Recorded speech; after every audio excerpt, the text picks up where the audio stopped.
pala, naiihi ako. Hi guys! I'm here and welcome back to my channel. So for today's video is mag-unboxing tayo ng aking bagong upuan para dito sa aking hair dresser. Excuse me. May ano pa, may sabit pa. So, ito yung ginagamit ko pansamantala, pero ayan, nag-order tayo ng bagong upuan and I'm so excited for this one kasi ang cute nito guys, super duper cute nito. So ayan, meron ako dito scissors. So nabili ko pala to sa Amazon sa halagang nalimutan ko na, pero ilalagay ko dito sa may baba kung magkano siya. Pero alam kong afford na afford niyo yun. Kasi may ano pa to, may discount pa to nakita ko. Kaya nag-go na rin ako dito sa upuan na to. This is my first unboxing here sa Chicago. And guys, pansin nyo, yung lightings ko medyo madilim kasi naka-yellow light ako and yung ilaw dito is hindi masyadong white kaya medyo ano siya, madilim. Ayaw ko naman mag-film dun sa may labas para natural light tayo kasi baka nang-umay tayo sa background ko, diba? Kaya dito naman tayo sa kwarto. Alam mo ba guys, tuwang-tuwa ako sa mga nagko-comment sa recent videos ko. Hindi ko yung na-expect na may mga magko-comment, like may mga magre-request ng gagawin ko pa. And guys, asahan nyo, gagawin ko siya. Hanap lang tayo ng time para gawin yan. But I promise, gagawin natin. Kita nyo ba yan? Pink! It's pink! Ang cute ang kulay. Medyo mabigat lang pero carry box naman. Hindi naman bago sa akin yung mag-unbox. Ang laki ng braso ko. Magpasensyaan nyo na pero nagda-diet na ako guys. Nagda-diet pa ako ng ganyan na to. Tsaka medyo mainit ngayon dito sa ano. Mainit ang klima ngayon. Parang nasa 82 Fahrenheit ata. Eh, nung nakaraan nasa ano eh, 65. Diba? Ang laking ano. Ang init lang. Hindi naman bago sa akin yung mag-unboxing ng upuan. Kasi diba, sa Pinas, parang nakadalawang beses ata akong unboxing ng ganitong content. Excited siya pala.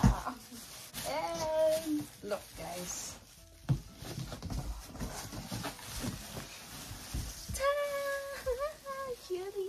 Hindi ko alam kung meron siyang manual para na-assemble. Pero I think yakang-yakan na natin to. I think. Yeah. Ito yung paa muna yung gagawin natin.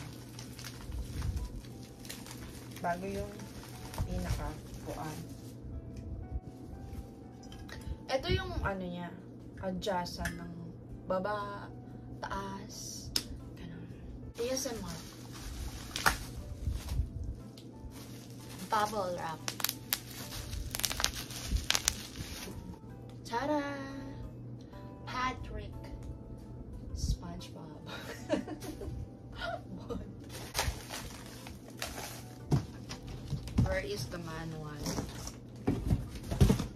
Baka nasa mismong app. Yung gulong, ito yung tornilyo. So, syempre, ang uunahin natin yung gulong. So, hindi naman siya nalalayo sa upuan ko na nasa Pinas. Kaya, familiar na ako.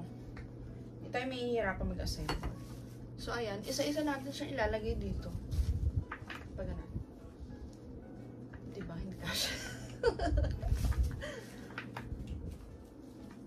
Wow! Hey. Aray! Aray ko! Aray aray ko, aray ko, aray ko, aray ko.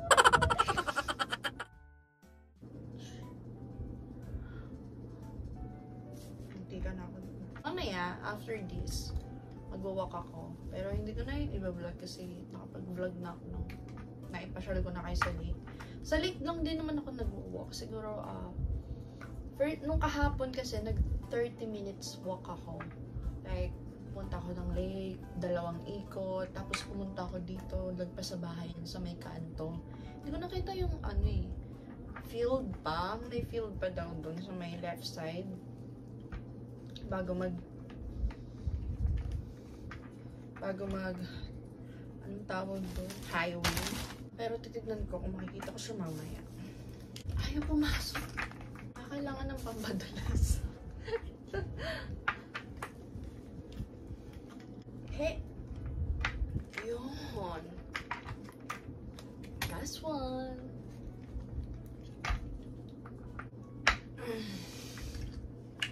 Done. So, next naman is yung kanyang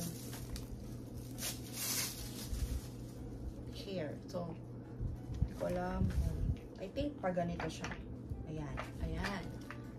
Pag ganito. Pasok mo dyan. And then, ito. Tingin ko, itong mga butas na to para dito sa 4 na tornilyo. So, ang gagawin natin, ilalagay muna natin sa ilalim ng mismong upuan yung tornilyo. Ito pala yung manual. Guys, ito yung manual. Oh, diba? Tama. Tama. Hindi na natin kailangan ng manual.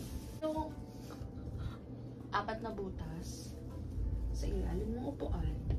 And, panalo siya. Yan. So, dapat right side ng upuan ko kasi right-handed ako. Kaya kapag i-adjust ko siya, kailangan nasa right to. Yan. Ayan. Let's do this. Ang bigat.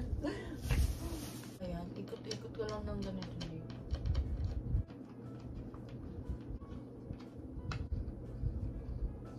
After neto, ipapatong mo siya dito. The moment of truth.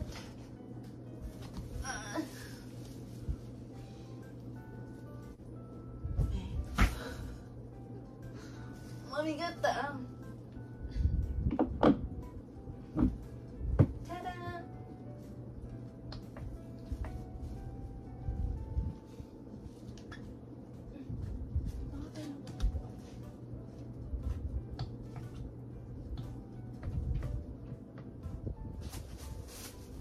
Ayun!